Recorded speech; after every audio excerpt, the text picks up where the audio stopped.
대부분이 익숙한 얼굴들이라 뭐 예배 치는 노래 모든 게 항립교에 있던 노래 방식이라서 고향교회 돌아온 듯한 맞습니다. 여기 보니까 우리 예배고 설교가 길면 지루합니다. 그러니까 저거 찾아보면서 주의하면서 하겠습니다. 그게 있어. 요한복음 4장에 이제 우리 사마리아 여인과의 예수님의 대화로 유명한 장수인데요.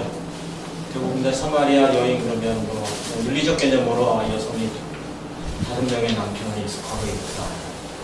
현재 남편이 여섯 번째라는 뭐 그런 이제 개념으로 접근을 하기 쉬운데 사실 전혀 다른 이야기입니다. 요한이 전하고자 하는 거죠. 제가 오늘 그 얘기를 하려는 건 아니고요.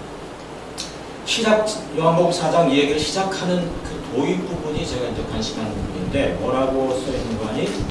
예수께서 유대 땅에서 북쪽 갈릴리를 가시는데 부득불 사마리아 땅을 통과하여야 했는지라 이렇게 시작합니다.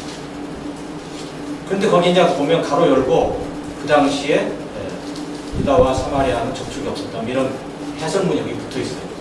그리고 우리가 알다시피 사마리아 여인과의 대화 중에 사마리아 여인이 예수께서 물을 달라고 그러니까 아니 당신 유대인 남성이 어떻게 나한테 물을 달라고 할 수가 있냐? 나 어떻게 말을 거냐? 말을 걸 뿐만 아니라 어떻게 내가 먹는 쓰던 두레박을 당신이 사용하겠다는 거냐? 도대체 이건 말이 안 되는 얘기다 라는 얘기 구절이 나오는데 사실 그 구절의 배경은 역사적으로 상당히 오래된 이야기인데 그 당시에 유대 사람들은 예수님 당시에 유대 사람들이 갈릴리 북쪽 갈릴리를 갈 때는 사마리아 땅을 통과하지 않았습니다. 그게 그 당시에 관례였고 법이었습니다. 가려면 요단강을 건너서 우회하는 방식으로 가서 다시 요단강을 건너거나 아니면 지중해 해안선을 따라서 올라갔습니다. 사마리아 땅은 부정의 땅, 더러운 땅입니다. 사마리아 사람들을 만나는 것은 더럽다. 유대율법에 모세율법에 정결법에 어긋나는 일이었습니다. 그래서 안 갔습니다. 못 갔습니다. 잘 알다시피 그것은 이제 솔로몬 왕국 이후에 남왕국, 북왕국 갈라지면서 북왕국 사마리아 왕국이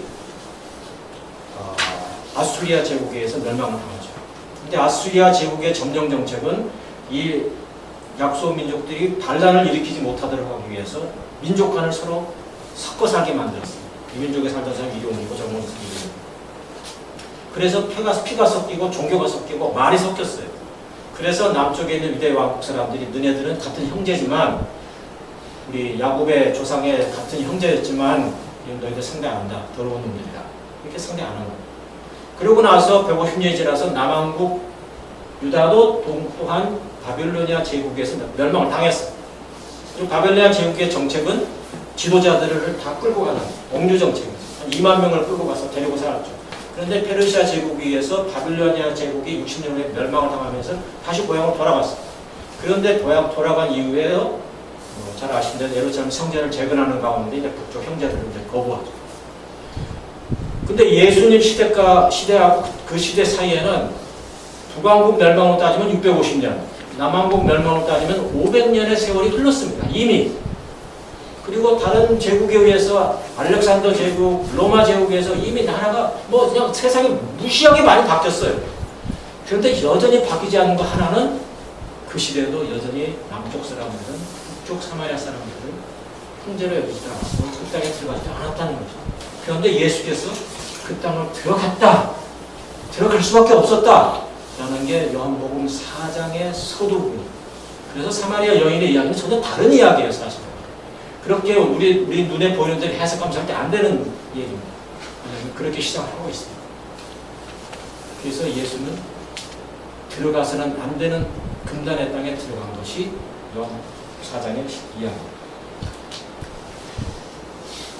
오늘 남북 화해주의예요. 저도 화해를 많이 외치고 있지만 사실 화해라고 하는 게 말은 쉽죠. 또 우리 세민족교회는 30년 전에 이 화해, 경계선을 허물겠다고 하는 그런 의미에서 세민족이라는 이름을 사용하고 있고 그런 역할을 지금 담당해왔습니다. 그냥 우리가 사실 실생활에서 경험하다시피 친구 간에 혹은 교우 간에, 아니 교우가 아니더라 심지어 남편과 아내 사이에 그리고 부모와 자식 사이에 한번 금이 가고 회복하기가 얼마나 어렵습니까? 화해가 많은 시간도 안 돼요. 차라리 모르는 삼자하고 화해는 쉬워. 그런데 진짜 정작 가까운 사람이 화해가 안 되는 거예요. 그래서 저는 이 지금 사마리아 왕국과 이 남쪽의 유다 왕국 무려 500년, 650년의 시간이 지났는데도 여전히 만나지 않고 반목하고 있는 것을 보면서 우리가 남북 간에 어떻게 화해할 수 있을까? 라는 게 오늘 얘기의 시작점입니다. 두 가지를 얘기하고 싶은데, 하나는 이제 우리가 6.25 전쟁을 기념일을 앞두고 있기 때문에 기념이라는 말이 우스웠지만 전쟁을 기억하는 내일 모레가 6월 29일이고, 동시에 화해를 생각하면서 사랑의 원자탄이라고 부르는 손영원 목사님의 삶을 돌아보고자 하는 것입니다. 손영원 목사님은 이제 1902년에 태어나서 아버님 손장로님의 기도에 의해서 평양신학교를 나오고, 그리고 여수의 한생병 환자 중인 예양원의 목회자로 전도사 생활을 시작합니다. 일제 말기 신사참배를 단계해서 5년 동안 목에 계시다가 해방을 맞았고, 다시 예양원으로 돌아와서 목회를 하시던 중에 한국전쟁, 6.25 전쟁을 만났는데, 여러 사람이 피난 가자고 했지만 나는 교인들과 함께 있겠다고 해서 머물다가 북한군에 의해서 순교를 하셨습니다. 그가 예양원, 요즘 말하면 쉽게 말하면 한센병이라고 얘기하지만 나환자촌을 목회하던 중에 이렇게 기도를 했습니다. 주여 나로 하여금 애양원을 참으로 사랑할 수 있는 사랑을 주시옵소서. 주께서 이들을 사랑하신 같은 사랑을 주시옵소서. 이들은 세상에서 버림을 당한 자들이었고 부모와 형제의 사랑에서 떠난 자들이었고 세상 모든 인간들이 다 싫어하는 꺼리는 자들이오라. 오 주여, 그래도 나는 이들을 진정으로 사랑하게 해주소서. 오 주여, 나는 이들을 사랑하되 나의 부모와 형제와 처자보다도 더 사랑하게 하여 주시옵소서. 차라리 내 몸이 저들과 같이 추한 지경에 빠질지라도 사랑하게 하여 주시옵소서. 이런 기도를 짓고 그런 묵상을 했습니다. 우리 나이 드신 분들은 이 환상병 환자들을 많이 만나본 경험이 있죠. 저는 특별히 전라도 지역에 있었기 때문에 그 광주에서 스티븐 선교사가 나환자를 치료한다는 소문이 나서 나환자들이 그쪽으로 많이 몰렸습니다. 그래서 광주에 살았기 때문에 그 지역에서 나환자들을 많이 길에서 만나게 되는데, 그때 우리 어르신들은 만나면 침을 뱉고 고개를 돌렸고, 그래서 아이들이 배운 거라고는 그들을 만나면 돌을 던지는 게 동네 못 들어도 돌을 던지고 그랬습니다. 그러니까 손가락 발가락이 빠지고 얼굴과 온몸이 흉하게 뒤틀린 고름이 줄줄 흐르고 독한 냄새를 풍기는 이들을 대하는 것조차 힘들었어요. 가족들도 다 버렸는데 신 목사님은 이들을 정말 사랑의 대상으로 여기고, 정상인들은 그 병원에 들어갈 때도 환자실을 들어갈 때 마스크와 장갑을, 발에는 장화를 신어야 한다는 규칙을 어기고 저들과 그 친구가 되고, 침이 좋다고 해서 입으로 피고름을 빨아내는 일도 마다하지 않으셨어요. 사실 이분의 전기를 읽으면 목회자로서의 자세를 정말 돌아볼 수 않을 수 없는 그런 분입니다. 신사참배를 반대하는 일을 옥에 갇혔을 때 아내에게 보낸 편지의 의미입니다. 내가 항상 말하거니와 고난은 참으로 큰 복이다. 꿀같이 달게 받으사이다. 부자나 학자나 모든 성인 군자까지도 다 고난의 산물이 아닐까요? 고난은 복을 거두는 씨가 아닐까요? 고난 중에는 자기 과거의 죄를 다 깨닫게 되어 사죄의 은혜도 받고, 세상에 벗이 되어 죄 중에 빠진 자에게는 채찍이 되어 하나님에게로 점점 더 가까이 나아가게 됩니다. 당신은 나를 위하여는 조금도 염려하지 말아 주소서. 한 덩어리 주먹밥 한 잔의 소금 국물의 맛이야말로 신선의 요리요 천사의 떡맛이다. 당신은 엄동설안의 고생을 염려하나 공중의 새를 먹이시는 하느님, 들의 백합화를 곱게 입히시는 우리 아버지께서 당신의 아들이요 일꾼인 나에게 밥을 먹이지 않겠습니까? 주께서는 적게 믿는 자들아 왜 의심하느냐고 꾸지람을 하십니다. 염려할 것은 다만 우리에게 이러한 믿음이 없는 것을 탄식하니오니 그래서 기도하는 것이로다. 안심하소서. 그리고 나서 이제 5년 후에 해방을 맞이하게 되죠. 그러나 해방을 맞이한 거 얼마 되지 않아서 3년 후에 손 목사님은 더 큰 불행을 겪게 됩니다.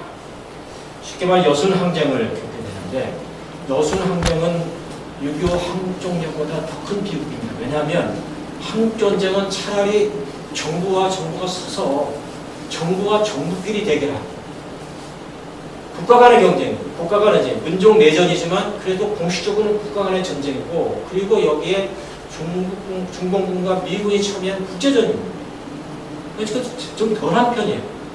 그러나 이 여수 순천 항쟁은 이 사건은 그냥 한 마을에 살던 사람들이 어느 날 갑자기 서로 적이 돼서 서로 죽이고 그런 비참한 일이 일어났던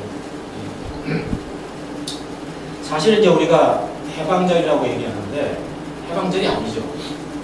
엄격히 말해서 미국 메가더의 포고선언문은 제1호가 뭡니까?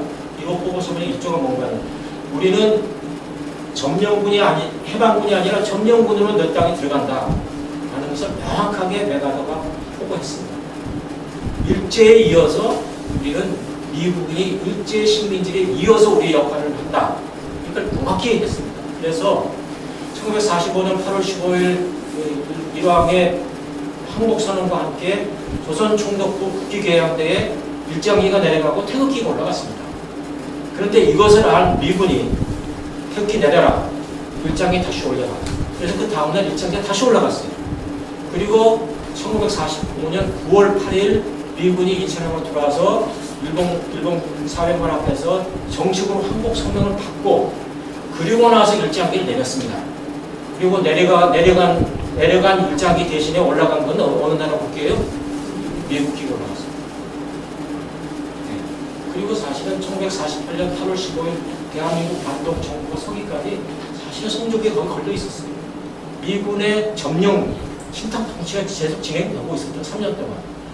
그리고 그 와중에서 단독 정부를 수립하려고 하는 과정에서 제주 사상항쟁이 일어나죠. 투표를 거부하고. 우리는 단독 정부 반대한다. 그래서 제주 4.3 항쟁이 일어나는 과정 속에서 제주도는 그래서 투표를 못하고 그리고 이제 남쪽 한반도만 투표를 해가지고 이승만 정권이 섰습니다. 그리고 나서 이 제주 항쟁을 이제 이걸 이제 하기 위해서 여수에 있는 14연대 병력을 제주에 보내서 이제 이거를 제주 항쟁을 이제 하려고 이제 군대를 파견하려고 했는데 그때 14연대의 소위 말하면 하사관을 중심한 일종의 우리는 좌익이라고 말하지만 그러니까 좌익도 있었지만 민족주의자들이 우리도 단독정부 반대하고 우리는 동포를 향해서 내 총을 쏠 수 없다. 그래서 이 반란을 동기를 일으킵니다. 그래서 그냥 졸지에 14연대 2,300명의 병력이 갑자기 그냥 반란을 일으켜가지고 그래서 이제 여수를 점령하고 바로 이어서 순천을 다음 날은 점령을 하죠. 근데 사실 이 여순 항쟁 사건이 반란군의 총 두목 중에 그러니까 총 그 우두머리 중에 한 사람이 우리가 잘 아는 박정희였죠. 정보장교였습니다. 사실 박정희는 일본군 육사 출신으로서 사실은 그 당시에 빨갱이였어요. 그런데 이제 박정희는 그때 그 동료들의 이름과 조직을 다 팔고 대신 그래서 목숨과 바꿔서 이제 백선엽 장군에 의해서 사실 이제 발탁이 된 거죠. 그리고 이제 6.25 전쟁을 통해서 이제 승승장구하게 되는데 원래는 사실 빨갱이, 저도 빨갱이 빨랐습니다. 제 피가 빨았습니다. 하여간 그래서 이제 순천이 이렇게 들어가니까 순천에 이제 군대가 들어가서 이제 그쪽으로 들어가면 좌익 세력이 이제 잡은 거죠. 순간적으로. 그때 이제 그 쉽게 말하면 학살이 일어나고. 근데 학살이 일어날 때 순천에 있던 순경 74명. 근데 그때 경찰이라고 하지만 경찰은 그 당시 여러분 아시다시피 미군정이 다 일본군의 앞잡이들을 경찰로 그대로 썼습니다. 그래서 사실 지금 우리가 말하는 경찰이지만 그 당시로 보면 이건 완전히 일본 순사들 출신들이었어요. 그래서 이제 자익 민족 세력이 그 잡자마자 이제 처단한 게 이제 순경들, 일제 앞잡이들. 그래서 74명을 죽이고 그때 이제 같이 민간인들 79명에서 150명 정도가 그때 학살을 당했는데 그 학살 당하는 사람 중에 이제 손영호 목사의 두 아들이 있습니다. 근데 목사였기 때문에 희생당한 것이 아니라 그 큰아들 동신인가요? 그 고등학생이었는데 그때 학교에서 이런 침탁 반탁 논쟁이 학교 안에서 계속 있었습니다. 그때 이 동인이는 그때 미국의 입장을 반대하는 침탁의 우두머리였어요. 리더였습니다. 그래서 이제 반탁 세력, 민족주의 세력이 오면서 단독 정부를 반대하는 세력이 딱 잡으니까 그때 이제 학생들을 주동이 나서서 이제 그 큰아들 동인이 끌고 갔는데 죽이려고 끌고 갔는데 그때 중학생이었던 그 동생도 그냥 형이 가니까 붙잡혀가지고 형하고 같이 이제 갔다가 같이 이제 희생을 했죠. 그리고 이제 잘 알다시피 바로 이제 순천은 4일 만에, 여수는 7일 만에 이제 다시 이제 정부군이 들어와서 다 이제 반란을 잠재우고 이제 다시 회복을 했는데 그 회복하는 과정 속에서 그 여수 순천에 죽은 민간인 숫자가 2,500명. 그때 이제 반란군에 참여했다. 이래가지고 그냥 모조리 이제 죽였는데 그때 이제 쉽게 말하면 그냥 딱 그냥 정부군이 잡은다면 우리가 한국전쟁 때도 마찬가지였지만 그냥 조금만 하면 다 그냥 고발해가지고 다 죽여버렸죠.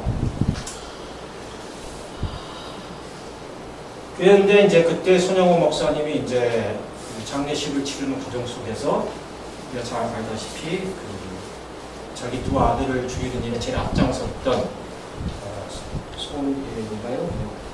그 사람 학생을 그다음 고등학생이죠. 대신 양아들로 삼켰다. 이렇게 해서 굉장한 노력을 해서 사실 사형원을 받고 사형에 거의 끌려가 있었는데 그거를 양아들로 삼게 되는 눈물겨운 노력을 하게 되죠. 양아들로 삼았고 이제 그분은 신학교도 가서 전도사상을 했고 그분의 아들이 이제 목사가 됐는데 과거에 그런 일 때문에 사실 크게 이런 교회 목회 관련해서 큰 일들은 하지 않은 것 같습니다만 하여간 그때 손영호 목사님이 이제 장례식 때 9가지 기도라고 하는 게 유명한 손영호 목사님의 기도 아닙니까? 장례식에서 첫째, 나 같은 죄인의 혈통에서 순교의 자식들이 나오게 하시니 감사합니다.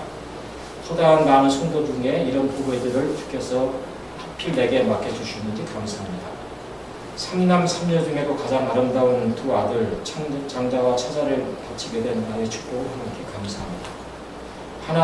하나들의 순교도 귀하다 하거늘 두 아들의 순교이요 하나님 감사합니다. 다섯째, 예수 믿다가 누워 죽는 것도 큰 복이라 하거늘 하물며 전도하다 총살 순교 당함이요 감사합니다. 여섯째, 미국 유학 가려고 준비하던 내 아들 미국보다 더 좋은 천국에 갔으니 내 마음 안심되어 하니 감사합니다. 일곱째, 나의 사랑하는 두 아들을 총살한 원수를 회개시켜 내 아들 삼고자 하는 사랑의 마음을 주시면 감사합니다.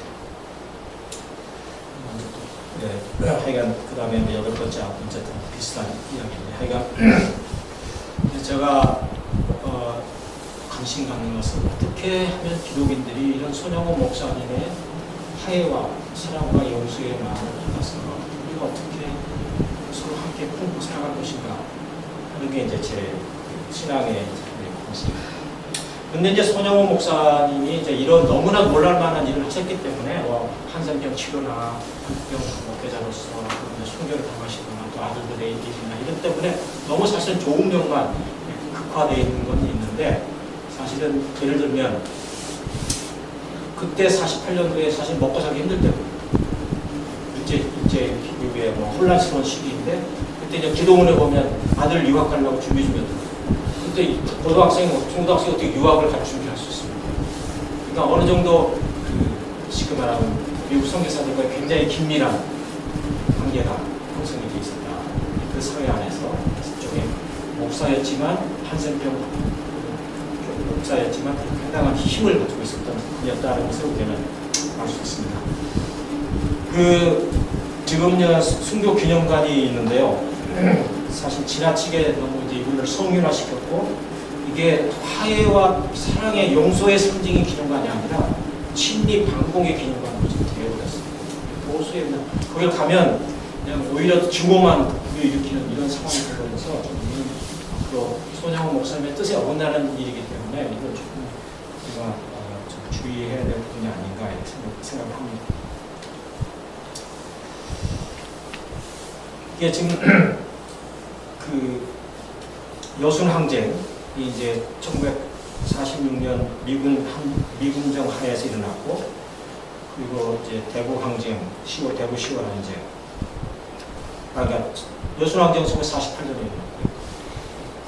46년에 대구 10월 항쟁이 일어났고, 48년에 제주 4.3 항쟁이 있었어요. 이게 전 미군정 하에서 이제 일어났던 얘기인데, 사실 이 두 앞의 사건보다 여순 항쟁은 훨씬 더 남한 사회에 큰 영향을 미쳤습니다. 이걸 계기로 이승만은 자기의 정치적 반대자들을 탄압했고, 그리고 미국 또한 반공을 하는 일에 더 강하게 개입을 했고, 그리고 이제 그 반공을 이유로 국가보안법이 이제 만들어졌습니다. 그래서 여순 항쟁이라고 하는 것은 굉장히 역사적으로 굉장히 큰 사건인데, 이게 지금 역사적 조명을 받지 못하고 있습니다. 지금 여순 순천 사람들은 그냥 어릴 때부터 아이들 키우면서 하는 게 뭐라고 얘기한다고 하는 말이, 매일 하는 말이 나서지 마라.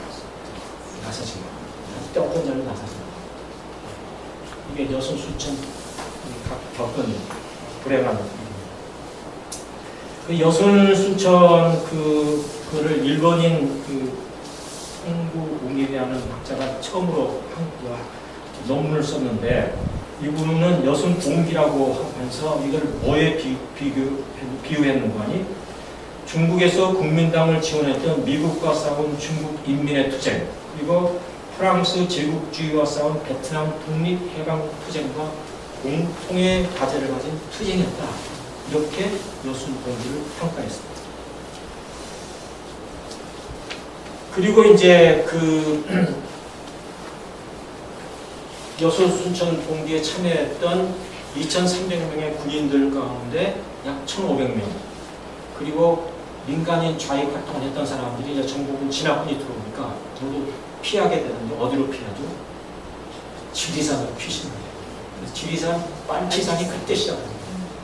한국전자대 빨치산이 시작한 게 아니고요. 사실은 그때가 빨치산이 시작한 겁니다.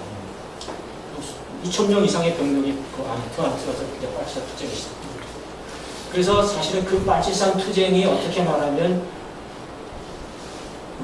김일성이 남침하게 되는 그 동기 중에 그것도 하나 됩니다. 빨리 좀 해방시켜야 된다. 지금 그러니까 예를 들면 박근영 같은 남쪽의 남로당의 리더들이 뭐라고 얘기했어요? 지금 빨치산들이 지금 저기 2,000명, 3,000명이 지금 수많은 민중이 당신 오기를 기다리고 있다. 이렇게 설득이 가능하게 되는 거죠.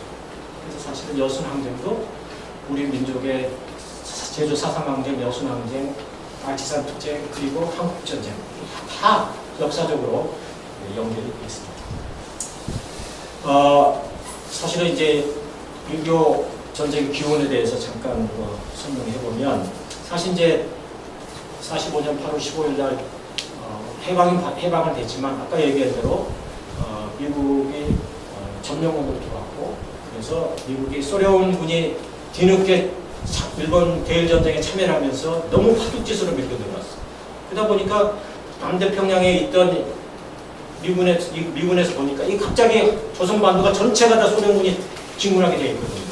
그래서 8월 9일 날인가 분단 제안을 하고, 분할 점령으로 이제 나눠지게 된 게 분단의 시작입니다.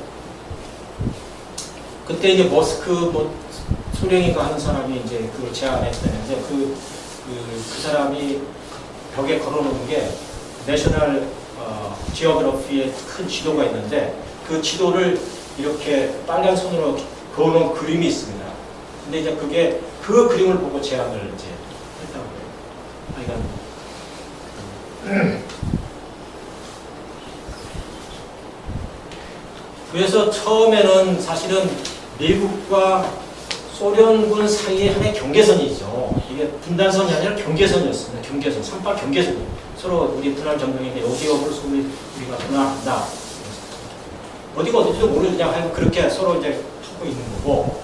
그런데 3년이 지나면서 이제 대한민국이 서고 북쪽은 이제 조선민주주의인민공화국이 서고 두 단독정부 섰잖아요. 서니까 이제 이게 분단선이 국경선이 된 거죠. 국경선이 됐는데 무슨 철조망이 쳐 있는 것도 아니고 어디가 그 뭐지 팻말은 큰 길은 이렇게 분단선이라고 하는 팻말이 걸려져 있었지만 뭐 산으로 돼 있고 뭐 어떤 뭐 마을이 갈라져 있고 어떤 집이 갈라져 있고 이러니 뭐 어디가 어딘지 모르죠. 그래서 이제 그 북한군과 남한군 사이에 쉽게 말하면 교전이 시작하는 거예요. 6.25 전에.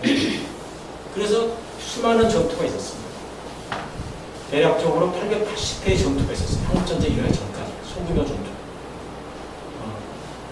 그 중에 뭐 하여 서로 기습공격도 하고 엄청난 그런 전쟁을 하면서 그래서 한국전쟁이 일어나기 직전까지 1년 지난 10개월 동안에 한 10만 명이 이미 죽습니다. 그럼 전쟁이 이미 시작된 거예요, 사실. 그런데 이제 1950년 1월 12일 날 미국의 국무장관 에치슨이라는 사람이 프레스센터에서 이런 걸 발표하죠. 조선반도는 미국의 태평양 극동 방어선에서 제외됐다. 이 말은 뭔가니 조선반도의 전쟁이라도 우리는 개입하지 않겠다. 일본은 우리가 고수하지만 한반도는 고수하지 않겠다. 이렇게 딱 선언을 합니다. 그래서 사실은 그때 당시에 이승만 정권이나 김일성 정권이나 다 전쟁을 통해서 통일하려고 하는 그런 생각을 양쪽이 다 갖고 있었죠. 이승만 대통령도 뭐 점심은 평양에서 저녁은 신의주에서 공공연하게 계속 이렇게 외쳤고 또 김일성 나름대로 소련군의 무기를 계속 받아서 남친 준비를 하고 있습니다. 그래서 서로 그런 과정이 있었는데 미국이 도대체 왜 그렇게 또 중요한 군사 비밀을 공개적으로 이렇게 얘기했냐 이거죠. 그래서 사실은 계속 김일성이 그 스탈린한테 남친 허용을 계속 요구를 하죠. 우리도 다. 근데 계속 그걸 거부한다고 여러 차례 요청했다고 그래요. 방문하면서 계속 해달라고. 그랬는데 이제 결국 이 에치스 선언으로 말미암아서 스탈린이나 모 대통령이나 모두 미군이 개입하지 않겠다니까 이러면 3차 전쟁이 일어날 필요 없으니까 그러면 오케이 이렇게 허락이 돼서 이제 전쟁이 시작됩니다. 전쟁이. 그래서 사실은 이 에치슨 선언이라고 하는 것은 한국 전쟁을 유발하게 만든 미끼였다. 그러고 나서 전쟁이 일어나자마자 3일 만에 미국이 유엔 결의를 통해서 참전 딱 하잖아요. 그 하루 전에 이미 그 트루만 대통령은 함대를 우리 대한항으로 보냅니다. 이미 전쟁이 시작해버렸어요. 유엔 결의 전에. 그래서 제가 그 4, 5년 전에 화해통일위원장 하는 당시에 노전성 교수하고 지금 미국 NCC, 미국 교회의 회장으로 있는 당시에 감리교 선교국 사회부 총무였는데 이렇게 셋이서 로버트 킹 대사를 궁금해 로버트 킹 대사를 만나고 들어가서 얘기하는 가운데 제가 그랬어요. 에치슨 선언이 이게 뭐 잘못된 거 아니냐. 그러니까 킹 대사가 it was a mistake. it was a mistake라는 얘기를 3번을 반복하더라고요. 그러니까 사실 어떻게 말하면 미국도 그걸 인지하고 있는 거예요. 전쟁은 나올 수 있었어요. 이미 다 알고 있었고 이미 4월 달부터 뭐 남침원단이 다 알고 있었어요. 그럼에도 불구하고 계속해서 전쟁을 방관하고 그리고는 하지 않겠다고 해놓고는 바로 참전해서 그래서 6.25 전쟁이 사실은 뭐 우리가 이렇게 표현하고 잘못하면 뭐 하지만 하여간 어찌됐든 빨리 전쟁이 끝날 수도 있었던 건데 개입함으로 말미암아서 3년을 걸렸는데 3년도 사실 갈 필요 없었어요.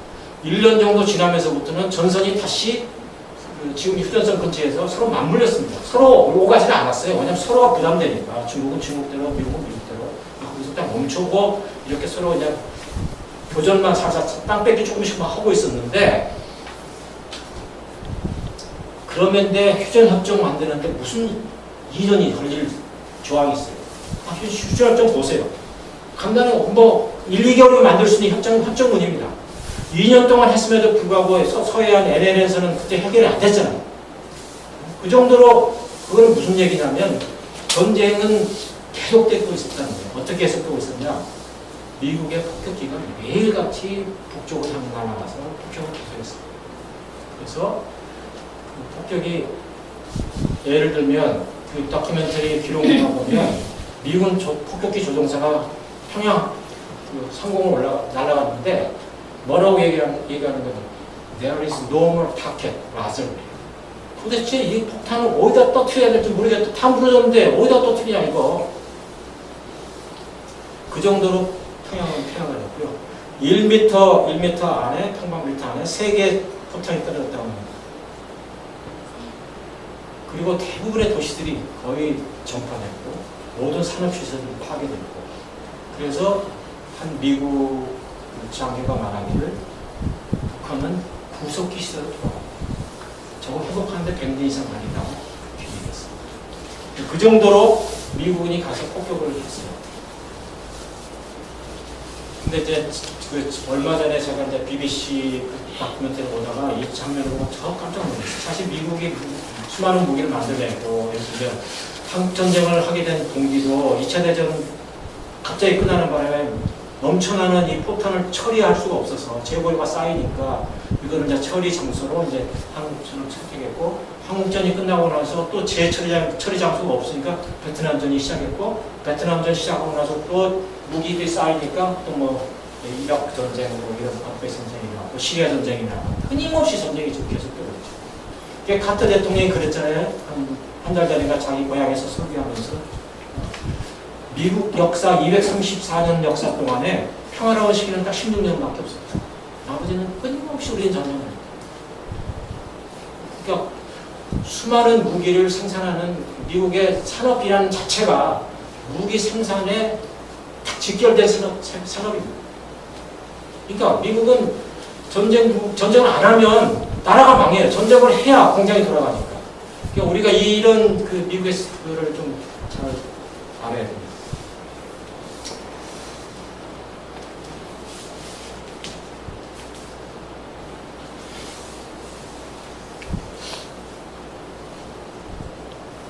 그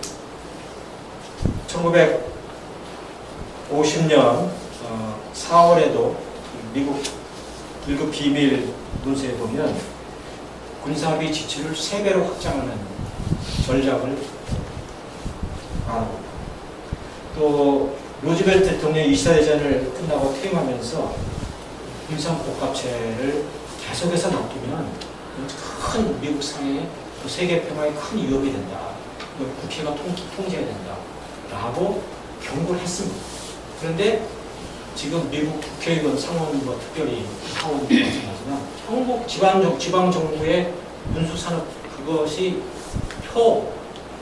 선거 비용으로 다 되고 있거든요. 엄청 못합니다. 오히려 정치인들이 오히려 거기에 말려들어 있습니다. 아까 그래서 미국은 이제 베트남의 전쟁에서 이제 굉장히 많은 2차 대전보다 더 많은 폭탄을 이제 투여했고 북쪽에도 1차 세계대전에서 유럽 전체가 사용한 폭탄량보다 더 많은 양을 투하했고 그런데 라오스라는 나라가 사실 이제 베트남 옆에 있는 나라 아니에요. 조그만 나라죠. 뭐 200만이라든가. 네. 근데 그 라오스라는 나라의 지금 현재요. 그 나라 전체의 포탄이 미군이 베트남전에 그때 떨어뜨린 포탄이 8천만 발이 있대. 8천만 발. 근데 포탄을 떨어뜨렸으면 터져야죠. 터졌으면 그런 거 많은데 지금 문제는 뭔가 이 8천만 불의 포탄이 땅에 박혀 있는데 터지지 않은 채로 포탄이 박혀 있다는 거예요. 그래서 지금도 매년 300명 사람들이 다치고 있고 포탄이 밟아서 장난하고. 그래서 라오스 전체에 내가 알기로는 1% 땅밖에 지금 사용하지 못한대요. 1%지 5% 차이가. 나머지 땅은 포탄이 제거가 안 돼서 갈 수가 없대요. 이거 뭐 밀림지대고 그러니까 그렇게 하겠지만 왜 이렇게 많은 포탄을 어디 떨어뜨렸을까라는 이런 얘기.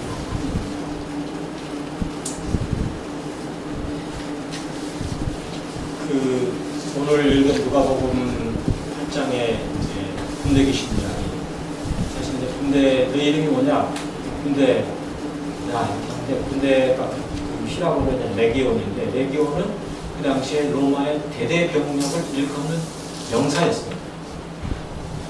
그러니까 여기에 사실은 이 군대 귀신 얘기가 말하고자 하는 것은 사실 예수께서 로마의 이 군사력, 패권에 대해서 쉽게 말해 비판하는 내용이 그 안에 숨어 있는 거죠. 온 나라가 군대 귀신들이 있다. 여러분 우리는 어떻습니까?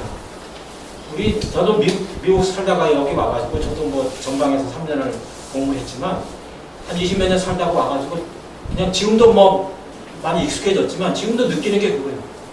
이 통째로 남쪽 사회 통째로 군대나 다름없다. 병영이 되죠. 병영국가. 여러분 술 먹을 때 뭐 이렇게 막 같이 구호해주고 막 이러는 거 있잖아요. 뭐 이렇게 이거야 뭐 이렇게. 요즘은 좀 부드러워졌지만 이게 난 처음에 소크를 먹었어요. 뭐 이거 무슨 군대? 이게 뭐 일일이 다 이렇게 막 하고 뭐 정말 이거 뭐 그리고 이제 예를 들면 여성들 경우에도 이제 화장하고 막 이렇게 이제 그때 했잖아요. 근데 제가 볼 때는 각기 나름대로 자기 패션을 이제 요즘은 좀 많이 달라졌지만 자기 패션, 자기 화장을 쓴다고 그러지만 그때 보니까 다 똑같더라고. 그때 또 유난히 검은 립스틱을 많이 발랐어. 그래서 내가 야 이게 어쩔 수가 없고 그리고 회사원들이 요즘 모르겠는데 점심때 와서 밥을 먹는데 나와서 밥 먹고 이제 담배 피고 이러면서 뭐 강남을 갔는데 거의 똑같은 넥타이, 똑같은 헤어스타일, 똑같은 하얀 와이셔츠. 정말 저는 기절을 하는 줄 알았어요. 지금은. 그러니까 이 방영 문화, 속속들이 우리 문화 속에 파고들어요. 자기도 몰라요.